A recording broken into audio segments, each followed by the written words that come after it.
প্রিয় শিক্ষার্থী বন্ধুরা, আজকে আমরা আলোচনা করব যে কীভাবে কোনো জিনিসের ঘনত্ব নির্ণয় করতে হয়। ঠিক আছে, তাহলে দেখো, আমরা যদি কোনো জিনিসের ঘনত্ব নির্ণয় করতে হয় তাহলে আমাদের কী কী পদ্ধতি রয়েছে সেগুলো আমরা আগে জানাবো। ঠিক আছে, তাহলে মেজারমেন্ট অফ ডেনসিটি। ঠিক আছে, হাউ টু মেজার।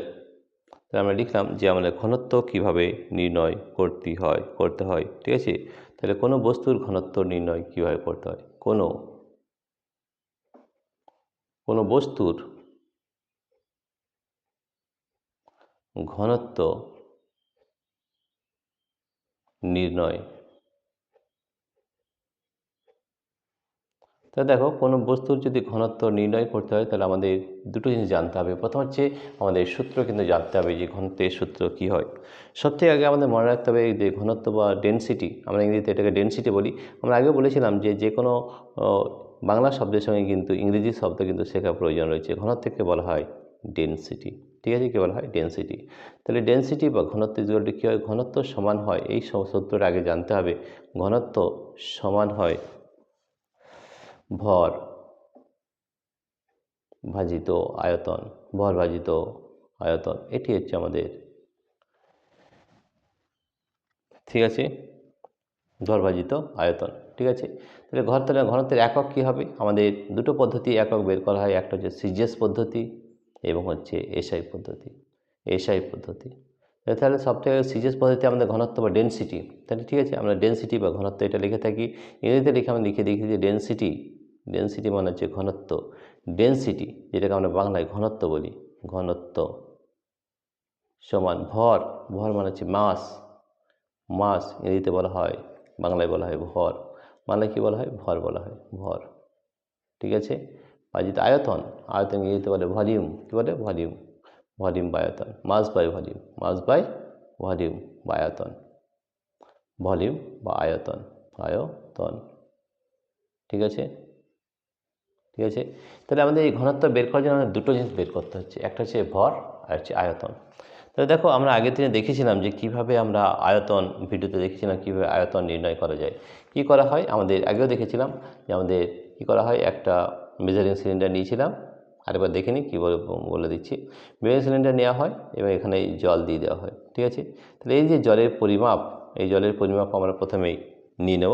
তেমন ধরো জলের পরিমাপ হচ্ছে, যেমন ধরো জলের পরিমাপ প্রথমে আমাদের নিয়ে নেব V1।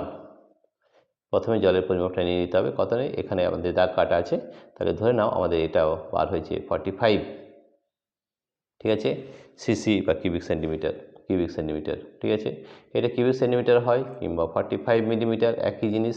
45 মিলিলিটার কিংবা আমরা দিতে পারি 45 সিসি, একই জিনিস সবগুলো। ঠিক আছে, আমরা এটা আগেও ভিডিও করে তোমাদের দেখানো হয়েছে। ঠিক আছে, তাহলে দেখো, আমাদের 45 সেন্টিমিটার বলতে পারি কিউবিক সেন্টিমিটার, বা 45 মিলিলিটার, বা 45 সিসি, যে কোনো একটা বলতে পারি আমরা। ঠিক আছে, তো প্রথমে যে আয়তন আমরা মাপ নিলাম সেটা হচ্ছে V1। ঠিক আছে, এরপরে যে বস্তুটার তুমি আয়তন নিতে চাও সেটাকে একটা সুতোয় বাঁধতে হবে।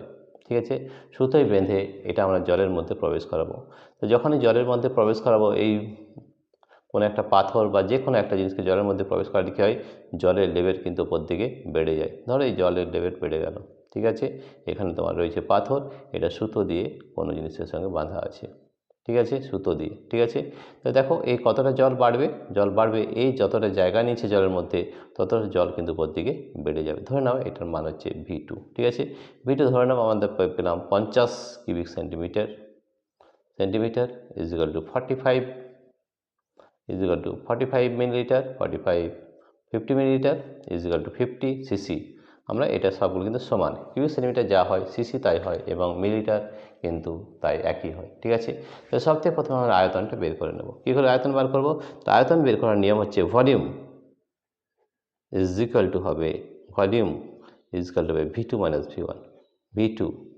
মাইনাস V1, অর্থাৎ আমাদের যে ফাইনাল রিডিং তার থেকে আমাদের প্রাথমিক রিডিংকে বিয়োগ করে দেবো। ঠিক আছে, অন্তিম রিডিং থেকে প্রাথমিক রিডিং বিয়োগ করব। ঠিক আছে, তাহলে আমাদের ফাইনাল রিডিং কত আছে? ফাইনাল রিডিং 50, তাহলে হচ্ছে 50 মাইনাস প্রাথমিক রিডিং কত আছে? 45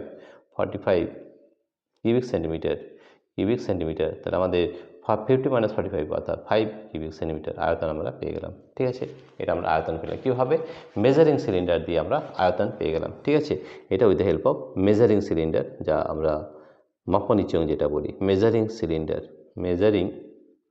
সিলিন্ডার, এটা আমরা করে দেখাবো প্র্যাকটিক্যাল। আমরা সবগুলো কিন্তু প্র্যাকটিক্যাল ক্লাস করে অবশ্যই দেখাবো, ঠিক আছে। তাহলে মেজারিং সিলিন্ডারের সাহায্যে আমরা করব আয়তন নির্ণয়। তাহলে আয়তন আমরা কত পেয়েছি? 5 কিউবিক সেন্টিমিটার, ঠিক আছে। এবার বের করব ভর। তাহলে সব থেকে জানতে হবে যে ভর পরিমাপ করার জন্য আমাদের কি দরকার হয়? আমাদের লাগে কমন ব্যালেন্স, ঠিক আছে। কমন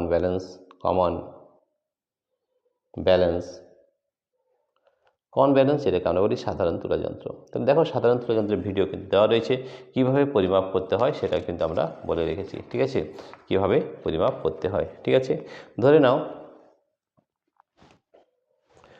আমাদের কমন ব্যালেন্স আমরা পরিমাপ করে দেখলাম যে এম এর মান হচ্ছে, এটা আমরা ধরে নিচ্ছি যে কোনো একটা, ধরে নাও 25, ঠিক আছে, 25 গ্রাম, এটা আমরা ধরে নিলাম 25 গ্রাম, ঠিক আছে। তাহলে আমরা কমন ব্যালেন্সের সাহায্যে ভর পরিমাপ করলাম, ধরে নিলাম আমাদের 25। আমরা প্র্যাকটিক্যাল ক্লাস করেও কিন্তু দেখাবো, ঠিক আছে। তাহলে ঘনত্ব বা ডেনসিটি, আমরা কী করে মাপবো? ডেনসিটি বা ঘনত্ব আমরা কী করে মাপবো? তাহলে ঘনত্ব বা ডেনসিটি মাপতে হলে density to mass by volume, ঠিক আছে। মাস মানে হচ্ছে ভর, আর ভলিউম মানে হচ্ছে আয়তন। এগুলো কিন্তু এই ইংরেজি শব্দগুলো কিন্তু শিখে নিতে হবে। তাহলে ভর আমাদের কত হয়েছে দেখো, ভর আমাদের 25 হয়েছে। তাহলে 25 গ্রাম, আর আয়তন কত রয়েছে? 5 কিউবিক সেন্টিমিটার। আমাদের আয়তন, আমাদের যে ঘনত্ব হবে সেটা হবে 5 গ্রাম পার কিউবিক সেন্টিমিটার। এটা কিন্তু আমাদের সিজিএস পদ্ধতি, এটা কিন্তু মনে রাখতে হবে যে আমরা কিসে বের করছি, সিজিএস বার করছি না এসআই বার করছি, সেটা কিন্তু আমাদের আগে খুব ভালো করে কিন্তু জানতে হবে। তো 5 গ্রাম পার কিউবিক সেন্টিমিটার, এটা কিন্তু আমাদের বেরিয়েছে, ঘনত্ব বেরিয়েছে, ঠিক আছে। আরেকবার আমরা দেখে নিই যে আমরা কীভাবে বের করছি। আমাদের মেজারিং সিলিন্ডার যে আয়তন বের করব, আয়তন হচ্ছে V2 - V1। প্রথমে ছিল V1 45, তারপরে এই জিনিসটাকে জলে বেঁধে যখন ডোবানো হলো তার V2 হয়ে গেছে 50 কিউবিক সেন্টিমিটার। তাহলে 50 - 45 5 কিউবিক সেন্টিমিটার। তাহলে এই যে আমাদের বস্তুটি নিয়েছিলাম, এর বস্তুটার আয়তন বেরিয়েছে 5 কিউবিক সেন্টিমিটার। এবং এই বস্তুটাকে যদি আমরা কমন ব্যালেন্সের সাহায্যে পরিমাপ করি, তার ভর ধরে নাও আমাদের আমরা পেলাম 25 গ্রাম। তাহলে ডেনসিটি ঘনত্ব কীভাবে নির্ণয় করবো? মাস বাই ভলিউম, অর্থাৎ 25 গ্রাম বাই 5 কিউবিক সেন্টিমিটার, তাহলে 5 গ্রাম পার কিউবিক সেন্টিমিটার। এটা আমাদের কিন্তু সিজিএস পদ্ধতি। এসআই পদ্ধতি হলে কী করে বার করবে, ঠিক আছে। এসআই পদ্ধতি হলে সবথেকে আগে যেটা বার করতে হবে সেটা হচ্ছে আমাদের এই যে এককগুলো রয়েছে এগুলোকে আমাদের পরিবর্তন করে নিতে হবে। কীরকম? এই কিউবিক সেন্টিমিটার সেটাকে আমাদের মিটার কিউব করে নিতে হয়, আর যে গ্রাম সেটাকে আমাকে কিলোগ্রামে করে নিতে হয়, ঠিক আছে। তাহলে কিন্তু আমরা খুব সহজেই কিন্তু আমরা এসআই পদ্ধতিতে বের করে নিতে পারবো, ঠিক আছে। কিন্তু সাধারণত আমরা সিএস পদ্ধতি বা এসআই পদ্ধতি যে কোনো পদ্ধতি কিন্তু ব্যবহার করতে পারি ঘনত্ব নির্ণয় করার জন্য। এটাই আমাদের পদ্ধতি এবং খুব সহজ পদ্ধতি। তাহলে ডেনসিটি করে কী পেলাম? মাস বাই ভলিউম, ভর ভাজিত আয়তন। ভর আমরা কিসে পরিমাপ করব? কমন ব্যালেন্স, ঠিক আছে, বা সাধারণ তুলা যন্ত্রের সাহায্যে আমরা ভর পরিমাপ করব। এবং এই যে আয়তন যেটা সেটা আমরা বের করব মেজারিং সিলিন্ডার বা মাপনী চোঙ দিয়ে আমরা তার আয়তন বের করব। তাহলে কিন্তু আমরা খুব সহজভাবে ঘনত্ব বের করে নিতে পারি বা ডেনসিটি। এটা আমাদের সিএস পদ্ধতিতে বের করেছি 5 গ্রাম পার কিউবিক সেন্টিমিটার বা সিসি। আমরা আগে বলেছি কিউবিক সেন্টিমিটার মানে হচ্ছে সিসি, আর সিসি মানে হচ্ছে মিলিলিটার। তাহলে এই জিনিসগুলো কিন্তু খুব ভালো করে জানতে হবে, ঠিক আছে। প্রিয় শিক্ষার্থী বন্ধুরা, দেখো আমরা খুব সহজেই দেখালাম যে কীভাবে আমরা ঘনত্ব নির্ণয় করতে পারি। তাহলে ঘনত্ব নির্ণয় করার পদ্ধতি যেটা আমরা আজকে দেখেছি সেটা হচ্ছে থিওরিটিক্যাল, এটা আমাদের থিওরি ক্লাস। এরপরে কিন্তু আমরা প্র্যাকটিক্যাল ক্লাসে করে দেখাবো যে কীভাবে ঘনত্ব নির্ণয় করতে হয়, ঠিক আছে। এটা আমাদের থিওরি ক্লাস। আমাদের প্র্যাকটিক্যাল ক্লাসে দেখাবো যে ঘনত্ব কীভাবে নির্ণয় করতে হয়। প্রিয় শিক্ষার্থী বন্ধুরা, তোমাদের যদি এই ধরনের বহু ভিডিও বা প্র্যাকটিক্যাল কিন্তু আমাদের এই ঘনত্বের উপর করে দেওয়া রয়েছে, কিন্তু সেটা আমাদের অ্যাপের মাধ্যমে আমরা করে রেখেছি। তোমরা জানো যে আমাদের অ্যাপের নাম হচ্ছে পাই এডুকেশন। এই অ্যাপটি ডাউনলোড করতে হলে আমাদের দুটো পদ্ধতি রয়েছে। ফার্স্ট পদ্ধতি হচ্ছে এই অ্যাপটি ডাউনলোড করার জন্যে তোমাকে আমাদের এই ভিডিও ডেসক্রিপশনে অ্যাপ লিঙ্ক দেওয়া রয়েছে, অ্যাপ লিঙ্ক। এই লিঙ্কে ট্যাপ করলেই আমাদের এই অ্যাপটি ডাউনলোড হয়ে যাবে। এছাড়া আমাদের আরেকটা পদ্ধতি রয়েছে গুগল প্লে স্টোরে গিয়ে তোমরা যদি এই অ্যাপটি টাইপ করো পাই এডুকেশন, তাহলেই কিন্তু এই অ্যাপটি ডাউনলোড হয়ে যাবে। এবং এই অ্যাপের মধ্যে আমরা বিভিন্ন ধরনের ভিডিও দিয়ে রেখেছি, যেটা থিওরিটিক্যাল ক্লাস রয়েছে এবং প্র্যাকটিক্যাল ক্লাস রয়েছে। কিছু অনলাইন ক্লাস রয়েছে, অর্থাৎ আমরা ডাইরেক্টলি অনলাইন ক্লাস স্টুডেন্টদের সঙ্গে, তারা কিন্তু আমাদের সঙ্গে ডাইরেক্ট যোগাযোগ হয়, সেখানে যা প্রশ্ন তোমরা করবে তার প্রশ্নের উত্তর কিন্তু আমরা দেবো। তাই জন্যে আমাদের এই অ্যাপটি অবশ্যই তোমাদের ডাউনলোড করতে হবে। অ্যাপের নাম হচ্ছে পাই এডুকেশন। আমাদের এই ভিডিও ডেসক্রিপশনে অ্যাপ লিঙ্ক দেওয়া রয়েছে। এছাড়াও তোমরা গুগল প্লে স্টোর থেকেও কিন্তু আমাদের অ্যাপটি ডাউনলোড করতে পারো। প্রিয় শিক্ষার্থী বন্ধুরা, তোমাদের যদি এই ভিডিওটি ভালো লেগে থাকে তাহলে অবশ্যই সাবস্ক্রাইব, লাইক ও শেয়ার করবে। Thank you everybody for watching this video.